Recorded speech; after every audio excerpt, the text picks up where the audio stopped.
For decades, Alan Jackson stood on stage and made America sing along to songs that felt like memories even the first time they were heard.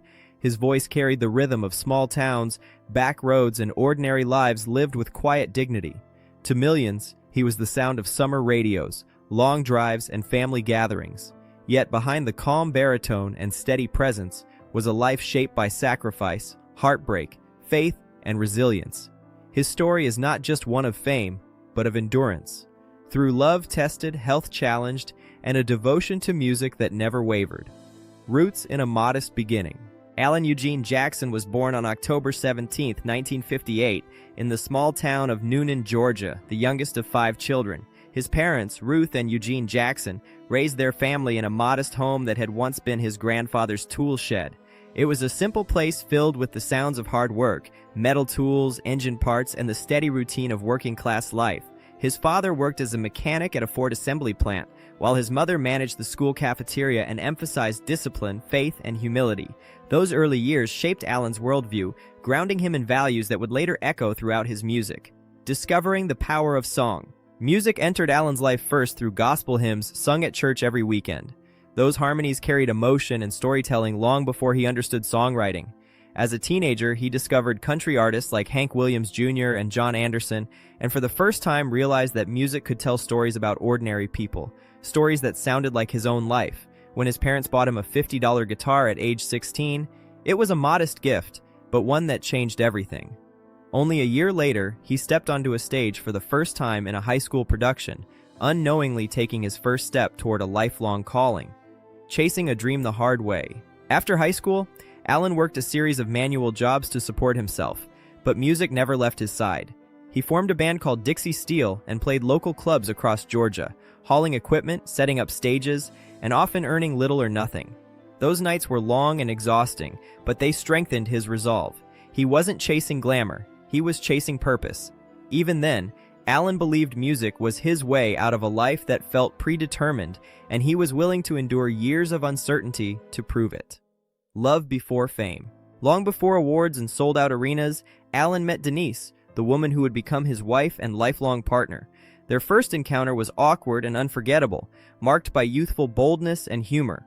Over time, their connection deepened through simple dates, shared dreams, and genuine affection. Alan proposed on Christmas Eve, and they married in 1979, choosing a quiet, intimate ceremony over anything extravagant.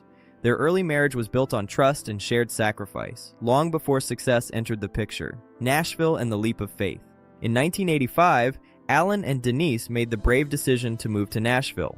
The city represented possibility, but reality was far from glamorous. They lived in a small apartment, counting every dollar.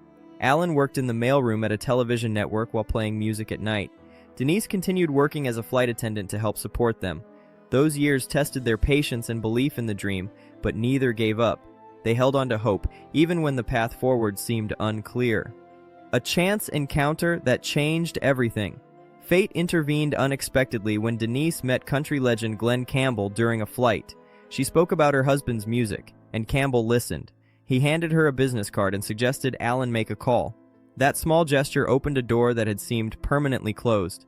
Alan later reflected that this single moment changed his life, setting him on the path that would eventually lead to a recording contract and national recognition. Breaking through in country music.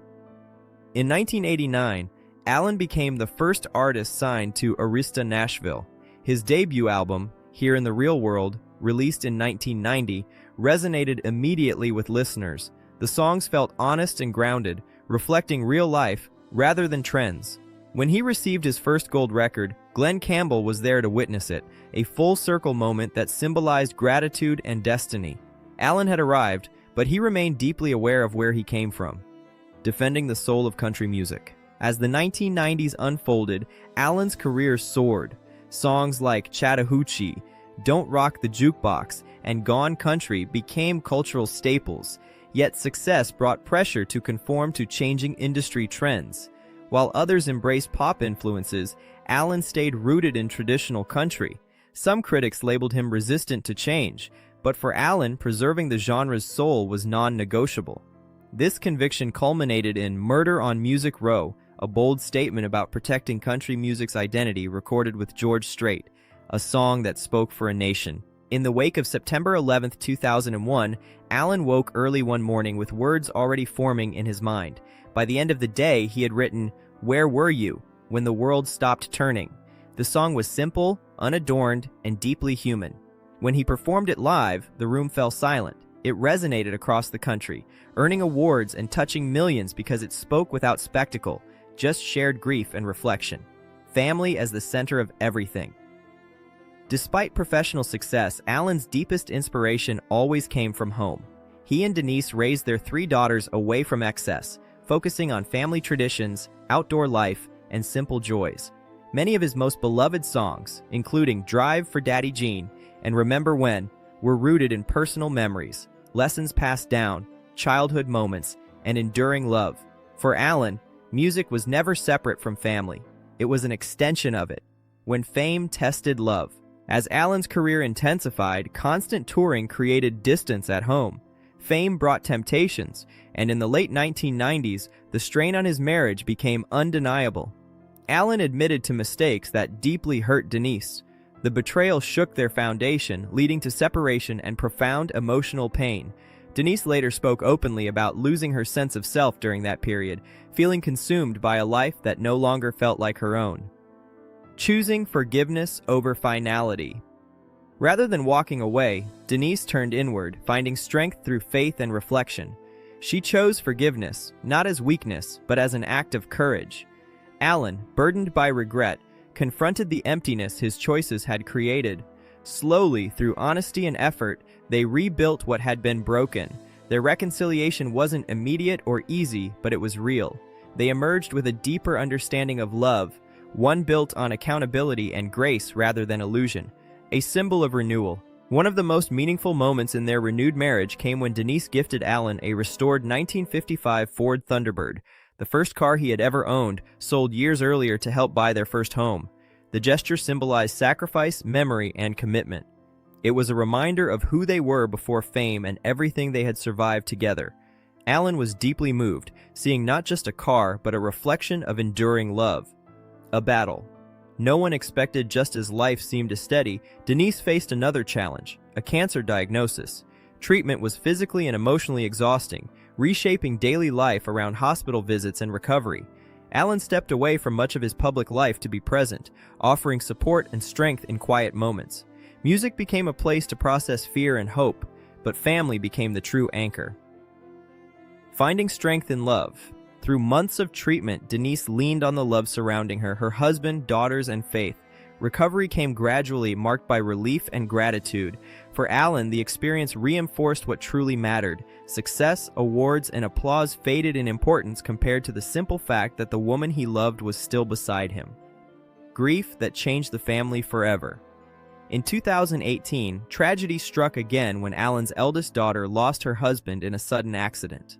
The loss devastated the family, bringing grief that words could barely contain. Alan spoke publicly about the pain, honoring his son-in-law's character and the love he brought into their lives. Out of loss, his daughter later chose to help others, transforming grief into compassion, something that deeply reflected the family's values. Facing his own health battle. In 2021, Alan revealed he had been living with a hereditary neurological condition that affects balance and mobility. The diagnosis explained physical struggles that fans had quietly noticed. Speaking openly, Alan clarified misunderstandings and shared his reality with honesty. Though the condition has no cure, he refused to let it define him entirely. Music, once again, became both refuge and purpose, singing through limitations. Despite physical challenges, Alan continued performing, adapting when necessary but never losing the emotional connection with his audience. His voice remained steady even when his body faltered. Standing on stage became an act of determination rather than ease, but he embraced it fully. To him, singing was not about perfection, it was about truth. A farewell, not an ending. When Alan announced a farewell tour, he made it clear it was not meant to be sorrowful. It was a celebration of music, memories, and gratitude. Each performance became a shared moment between artist and audience, a reminder of decades spent together through sound and story. He used the tour to give back, supporting research and offering hope to others facing similar challenges. Life beyond the spotlight. Away from the stage, Alan lives quietly on his farm, restoring old cars, fishing, and spending time with his family. Becoming a grandfather brought him unexpected joy and a renewed sense of peace. Though he no longer releases music frequently, he continues to write, reflect, and remain connected to the people who have supported him for decades. A legacy rooted in honesty. Alan Jackson's legacy isn't measured solely in records sold or awards won. It lives in the way his songs captured everyday life with sincerity and respect. He stood firm when trends shifted, stayed vulnerable when life hurt, and chose humility over spectacle. His music became a mirror for generations, reflecting love, loss, faith, and perseverance. The man behind the music, Alan has never claimed perfection. He has spoken openly about mistakes, growth, and forgiveness. That honesty is what makes his story resonate so deeply. His journey reminds us that strength is not the absence of struggle, but the willingness to face it with integrity. When the music finally fades one day, the stage lights will dim for the last time, but Alan Jackson's songs will continue to play in kitchens, cars, and quiet moments across the country.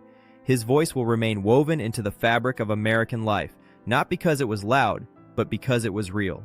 An enduring song. Alan Jackson doesn't just sing country music, he embodies it. Through decades of change, personal trials, and unwavering devotion to authenticity, he proved that music rooted in truth never ages. And when the final note fades, what remains is not just a career, but a life lived with honesty, resilience, and love that refused to give up.